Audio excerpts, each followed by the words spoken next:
오늘도 예배하는 이곳에 성령의 기름을 부어주시는 은혜가 우리 모두에게 함께 하시기를 주님의 이름으로 기원합니다. 아멘.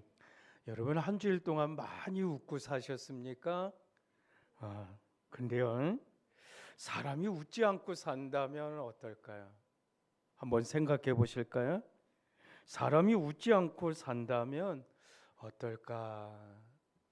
여러분 중세 수도원에서는 웃음을 경박한 것으로 여겼다는 거예요. 그 웃음은 두려움을 없애준다. 그래서 웃다 보면 경외심이 사라질 거다. 그러다 보면 하나님을 경외하는 마음이 사라질 거 아니냐. 이 생각을 가지고 너무 수도사들이 경박하게 이렇게 지낼까 봐 웃음을 딱 금지시켰다는 거예요. 더구나 복음서에 나타난 예수님의 생애를 봐라. 예수님이 웃으셨다라는 이런 표현이 없지 않느냐. 예수님이 민망히 여기셨더라. 예수님이 불쌍히 여기셨더라.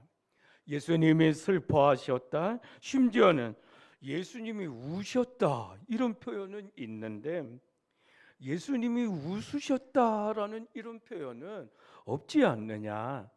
그래서 중세 수도원에서는 웃음은 경박한 거다 이렇게 생각하고 이렇게 여겨버리고 웃음을 금지시켰다는 거예요.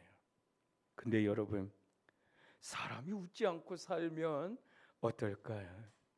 저도 설교를 준비하면서 나는 일주일 동안 얼만큼 웃고 살았을까 많이 생각했습니다. 때로는 혼자서 인상 쓰고도 앉아 있었어요. 때로는 뭔가 그냥 멍하니 앉아 있을 때도 있었어요. 그런데 사람이 웃지 않고 산다면 어떨까요? 그런데 여러분, 인간은 자연스럽게 웃을 수 있는 본능을 가진 존재라는 거예요. 누구나 인간은 웃을 수 있는 본능을 가진 존재라는 거예요. 여러분 그러시죠? 만약에 복음서에 예수님이 웃으셨다라는 직접적인 표현은 없지만 그러나 복음서를 보십시오. 예수님이 기쁨에 차서 생활하셨더라. 그리고 특별히 예수님은 자신의 기쁨을 제자들에게 전달하고 싶으셨어요. 여러분 성경 요한복음 15장 11절에 볼까요? 우리 요한복음 15장 11절 다 같이 합독합니다. 시작. 내가 이것을 너희에게 이름을 내 기쁨이 너희 안에 너의 기쁨을 충만하게 하려 함이라. 예수님이 이렇게 말씀하셨고요.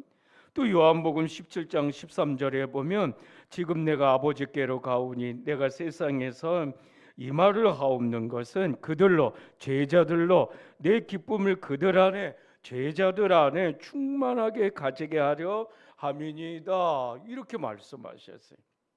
이거 예수님이 제자들을 위해서 마지막으로 기도하실 때도 그러셨다는 거예요. 그러므로 예수님은 말로만 제자들을 기뻐하기를 원한다. 너희들이 기뻐해야 된다. 너희 제자들에게 기쁨을 주옵소서라고 이렇게 말로만 하신 것이 아니라 예수님은 기도하는 것 가운데 실제로 기쁨을 가지시고 기쁨을 누리셨다는 거예요. 여러분 많이 웃고 사시기 바랍니다. 많이 웃고 사시기를 축원합니다. 저도 그러려고 노력할 겁니다. 여러분 우리 미안하지만 전후 좌우에 계신 분들 한 번 더 인사합니다. 많이 웃으세요라고 인사 한번 하겠습니다. 시작. 많이 웃으세요. 많이 웃으세요. 여러분 한번 생각해 보시기 바랍니다. 엉뚱한 질문 같지만 오늘 내가 마지막 기도를 해야 하는 시간이 주어진다면 어떤 기도 하시겠습니까? 오늘 내가 마지막 기도를 해야 하는 시간이 나에게 주어진다면 나는 오늘 어떤 기도를 하시겠습니까? 요한복음은 21장으로 구성되어 있습니다. 그런데 13장부터 17장까지는 한 공간에서 일어나는 사건을 말씀하고 있어요. 그것이 어딘가 하면 마가의 다락방이에요. 예수님이 잡히시기 전에 마가의 다락방에서 마지막 식사를 하시면서 제자들의 발을 씻기셨습니다. 그리고 난 후에 마가의 다락방에서 긴 고별 설교를 하세요. 그리고 바로 이어서 마지막 기도를 하셨습니다. 그 기도의 내용이 오늘 이 본문의 말씀입니다. 여러분, 잠깐 특별히 이 요한복음을 보면요, 예수님께서 제자들을 참 사랑하셨어요. 예수님이 끝까지 제자들을 사랑하시고 끝까지 제자들을 돌보시고 제자들을 보호하시고, 그러므로 그 공간 안에서 그 공간을 때로는 떠나지도 아니하시고 그 공간 안에서 그렇게 말씀을 전하기도 하시고, 그런가 하면 예수님의 고별 설교 가운데서도 예수님이 제자들을 향하신 애틋함, 그 제자들을 향하신 사랑하심을 말씀하시고, 그 설교가 끝난 후에도 예수님은 제자들을 향한 이 사랑이 식지 않으셨어요. 그래서 그 설교, 그 고별 설교가 끝난 후에도 예수님은 제자들을 위해서 혼신의 힘을 기울여서 기도를 하십니다. 여러분, 예수님이 원래 마지막 기도는요, 겟세마네 기도예요. 우리 잘 알잖아요.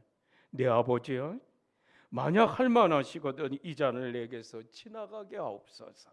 그러나 나의 원대로 마옵시고 누구의 원대로 하옵소서? 아버지의 원대로 하옵소서.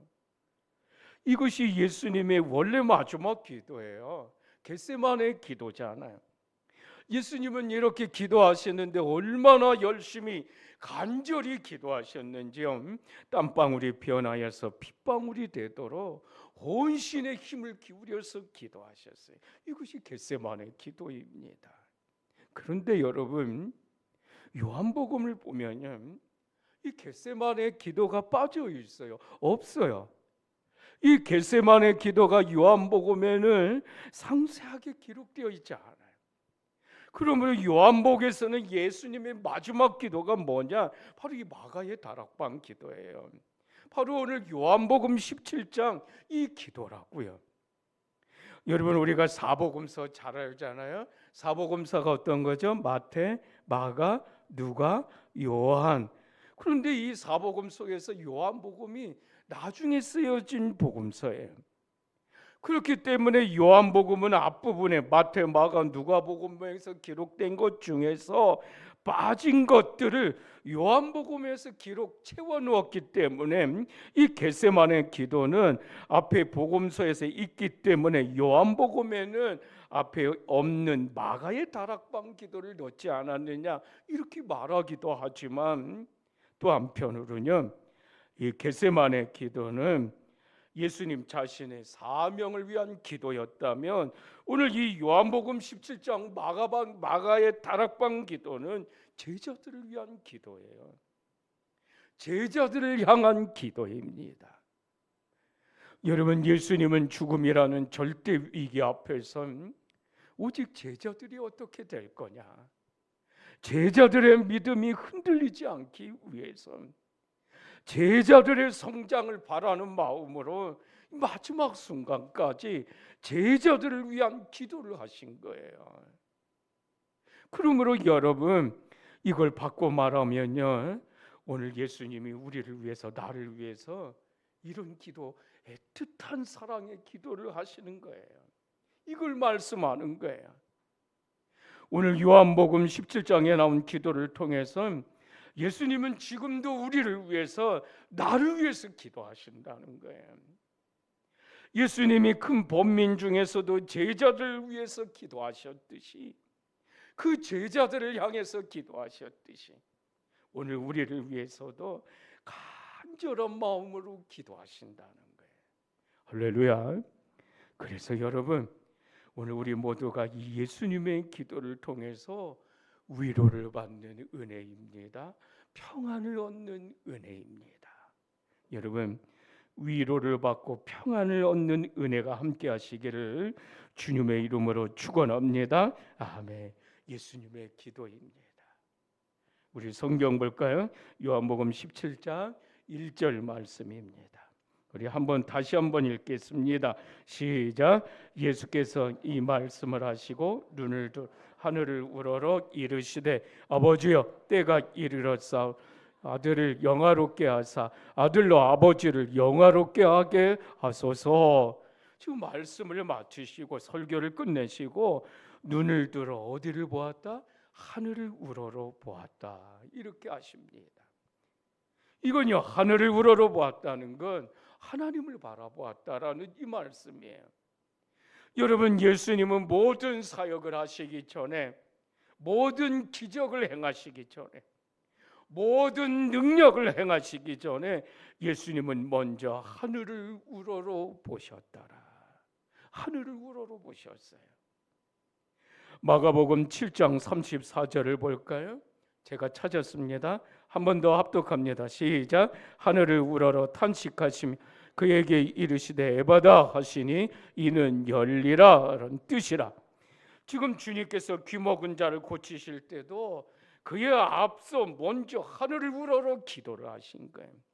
하늘을 우러러 탄식하시며, 여러분 또 요한복음 11장 41절에 보세요. 죽은 지 나흘이 되어서 시체가 돼서 썩어서 냄새나는 그 베다니의 나사로를 살리실 때에도요, 그 전에 예수님은 하늘을 우러러 보시며 하나님께 기도하셨다고요.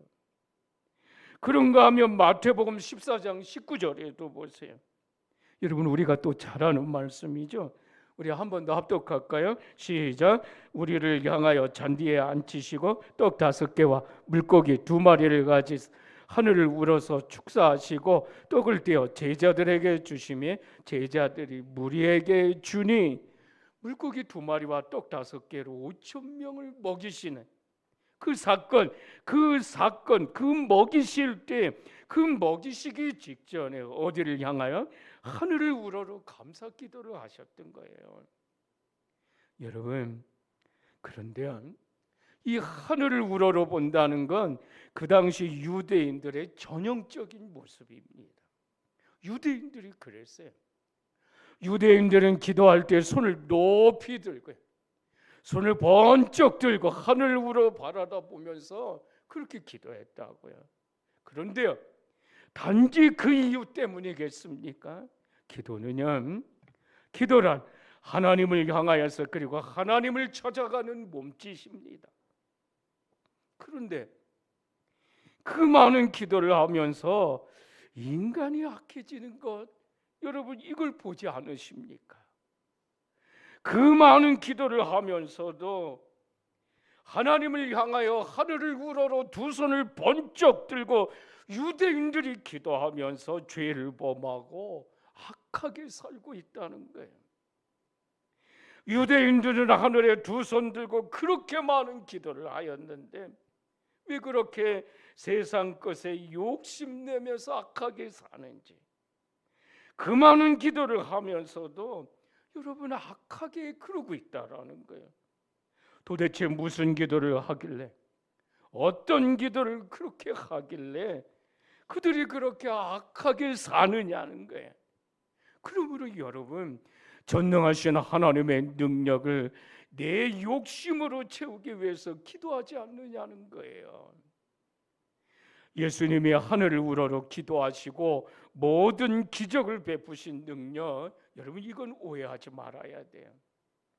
예수님이 기도하실 때 하늘에 있는 능력을 가지고 와서, 힘을 빌려와서 어떤 역사를 일으키시기 위해서 하늘 우러러 그렇게 하신 것은 아닙니다. 물론 예수님이 하늘을 우러러 기도하실 때 하나님을 바라보신 건 그건 틀림없는 사실이에요. 그러나 우리가 생각하는 것처럼 그런 능력, 어떤 능력을 빌려오기 위해서 그러시는 것이 아니라는 거예요. 여러분, 우리가 하나님의 전능하심을 잘못 생각하고 잘못 믿으면요, 원망이 생기고 때로는 불평이 생기는 거예요. 왜 하나님 그냥 내버려 두시느냐고. 왜 하나님 내가 고통받는데 원수 같은 사람들을 그냥 내버려 두시느냐고. 왜 하나님 보고만 계시느냐고. 악한 자들을, 원수 같은 자들을 다 멸하지 않으시고 왜 바라만 보고 있으시냐고. 왜 그냥 내버려 두시느냐고. 여러분, 하나님의 전능하심을 잘못 생각하고 잘못 믿으면 이렇게 불평, 원망만 생긴다는 거예요. 그런데 십자가를 통해서 보여주신 하나님의 전능하심을 보십시오. 십자가에 나타난 하나님의 전능하심은 악한 자를 때려 부시는 그런 전능하심이 아닙니다. 도리어 무한히 용서하시고 또 용서하시는, 그리고 또 용서하시는 그런 전능하심입니다.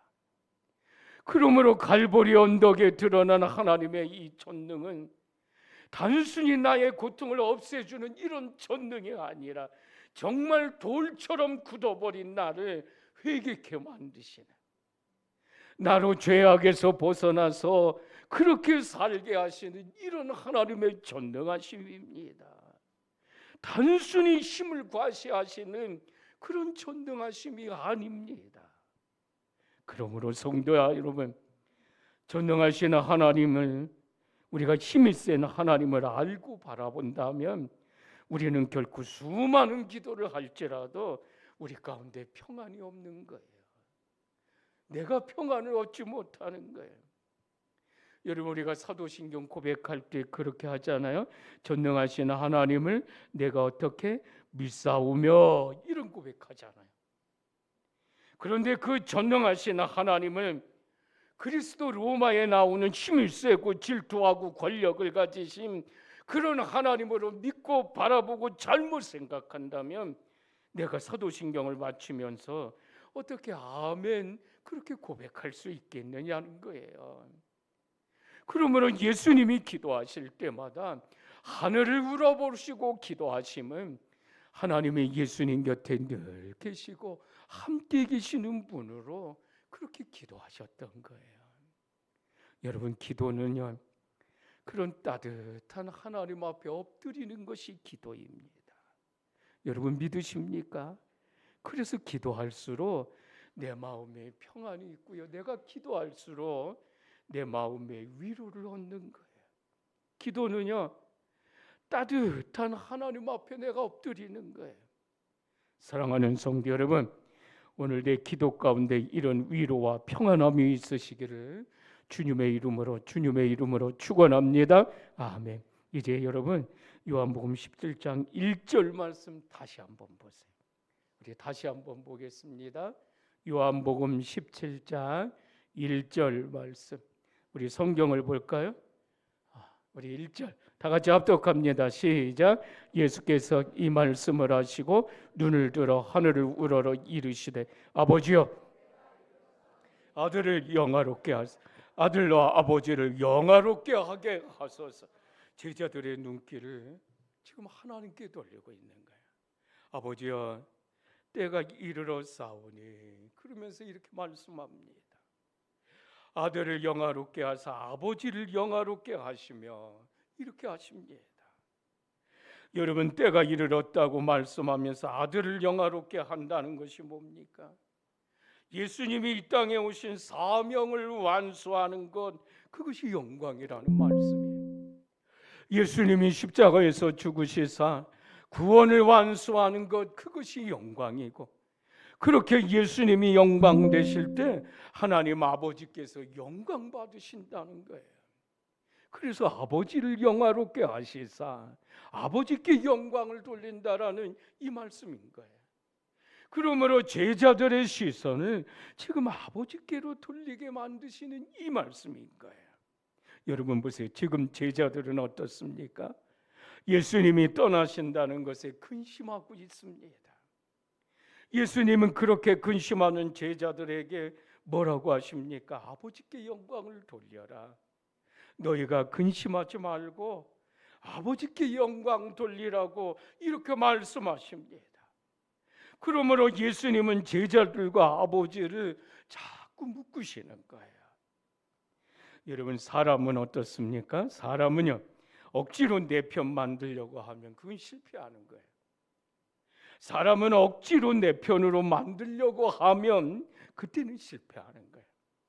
누군가와 상대할 때 어떻게 해서든지 내가 구워 삶아서라도 내 편으로 만들고자 억지로 그러면 그 사람과의 관계를 그렇게 맺으려고 애를 써도요, 그렇게 할수록 그 관계에서는 실패하고 마는 거예요. 여러분, 우리가 그런 거 경험한 적도 있지 않아요? 그런데 예수님은 그렇게 하지 않으셨어요. 예수님은 가능하면 제자들을 하나님 아버지와 자꾸 묶이게 만드셨어요. 그렇게 하면 나도 아버지와 상대하면 되니까, 누가 뭐라 한들 아버지께만 고하고, 누가 뭐라 한들 아버지께만 기도하면 되니까, 그러면 매이지 않기 때문에 그 관계가 순수하고 평안하고 아름답게 이어지니까.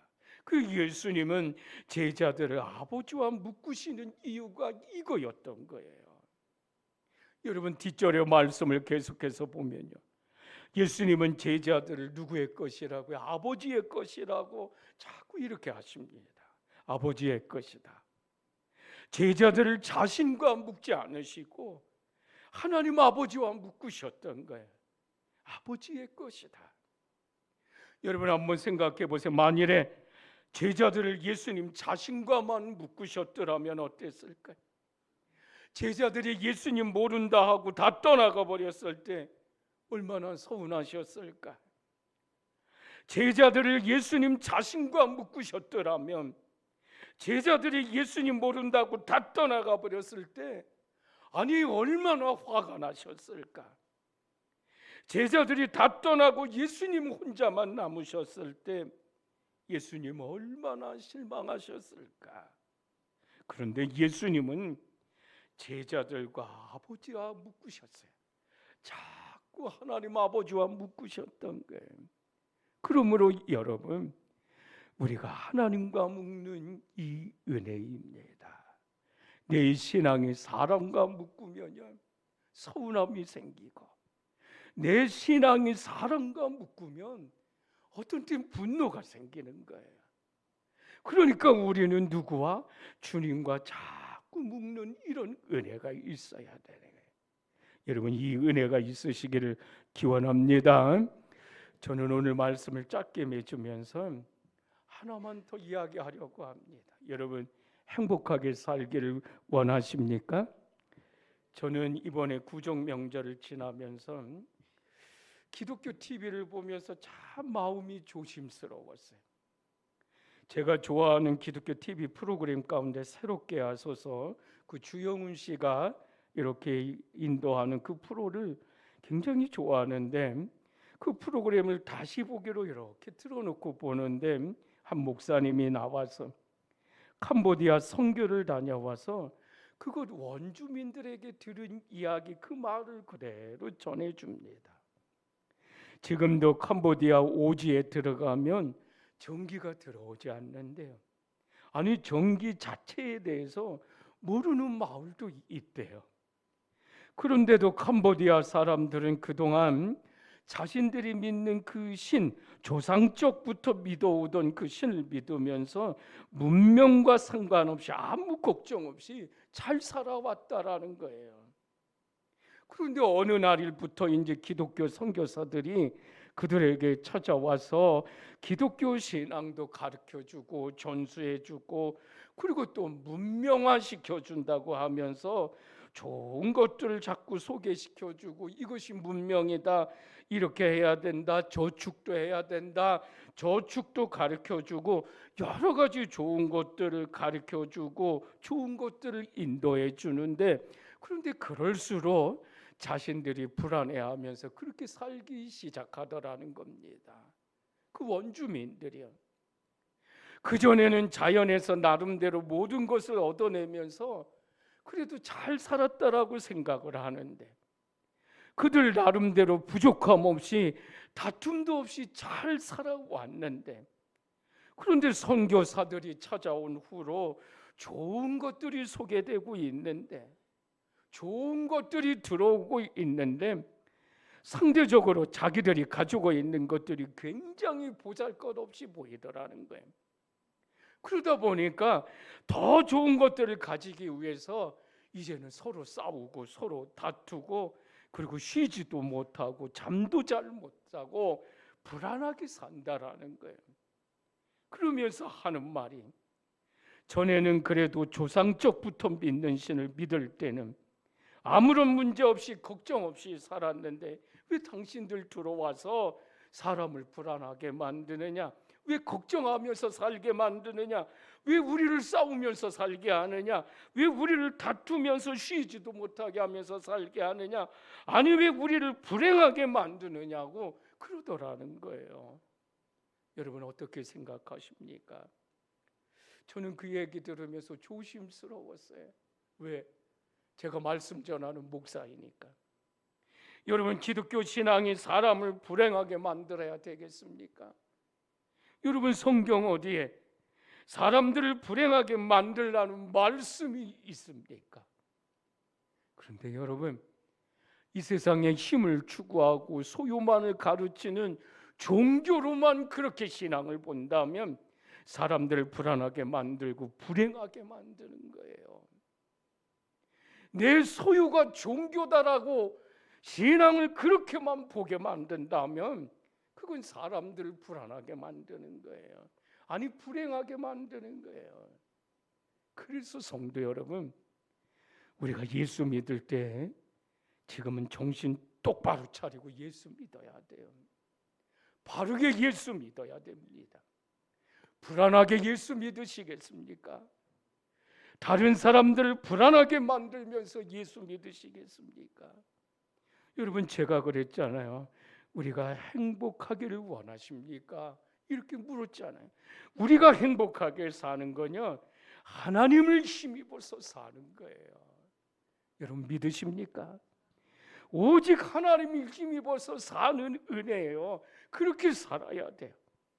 오직 하나님을 힘입어서 믿음 생활해야 됩니다. 오직 하나님을 힘입어서 사는 존재가 돼야 됩니다. 그래야 내가 오늘 행복할 수 있는 거예요. 내가 가지고 있는 힘이 나를 행복하게 할 것 같습니까? 내가 가지고 있는 이 소유가 나를 영원히 행복하게 만들 것 같습니까?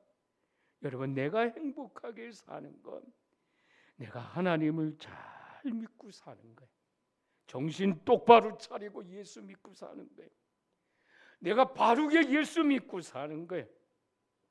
내가 하나님을 힘입어서 사는 거예요. 오직 하나님을 힘입어서 믿음 생활하는 거예요. 내가 오직 하나님을 힘입어서 사는 존재가 될 때 오늘 내가 행복하게 살 수 있는 이런 은혜가 있는 거예요. 사랑하는 성도 여러분, 오늘 우리의 모든 삶의 근원이 누구라고요? 하나님이십니다. 여러분 믿으십니까? 거기에서 내가 위로를 얻는 거예요. 거기에서 내가 기쁨을 누리면서 사는 거예요. 거기에서 우리가 행복하게 사는 거예요. 이 은혜가 저와 여러분 모두에게 함께 하시기를 주님의 이름으로 축원합니다. 제가 한 주일 동안 숙제 내드립니다. 저도 숙제할 거예요. 우리 한 주일 동안 많이 웃으며 사시기 바랍니다. 여러분 힘들어도 믿음으로 웃으시며 사시기 바랍니다. 우리 한 주일 동안에 내 삶의 자리에서 내가 믿음으로 산다. 어렵지만 내가 믿음으로 웃는다. 내가 웃으면서 산다. 여러분 이제 우리가 찬양할 건데요. 우리가 살면서 내 힘으로 안 될 때 있잖아요. 내가 빈손으로 이렇게 사는 것 같을 때 있잖아요. 그때가요 믿는 사람들에게는 하나님의 때인 거예요. 그때 믿음으로 보면 그때 하나님께서 일하시는 거예요. 내가 네 힘으로 안 되는 것 같을 때 그때 내 믿음으로 보면 그때 하나님께서 역사하시는 거예요. 여러분 믿으십니까? 여러분 이 마음 가지고 우리 찬양하고 기도하겠습니다. 자비로우신 아버지 하나님, 오늘 내가 내 힘으로 안 될 때 오늘 내가 하나님을 힘입어 살기를 원합니다. 오늘 우리의 모든 삶의 근원이 하나님임을 내가 고백하며 살기를 원합니다. 간절히 원하오니 거기서 위로 얻게 하시고 거기서 기쁨을 누리며 사는 이런 은혜가 있게 하여 주옵소서. 날마다 하나님과 그 아들을 아는 삶을 더 허락하시고, 그러므로 우리가 하나님을 깊이 품고 하나님을 깊이 체험하는 것, 그것이 오늘 내 평생에 단 한 가지 소원이 되게 하여 주옵소서. 길이요 진리요 생명 되신 주 예수 그리스도의 은혜와 하나님의 사랑과 성령의 인도 역사하심에 오늘도 온 마음으로 예배하고 돌아가는 성도들 위에와 특별히 입원 중인 성도들과 교회 안에 육신의 약함 가운데 있는 성도들과 모든 가족들 위에 영원토록 함께하여 주옵시기를 간절히 축원하옵나이다. 아멘.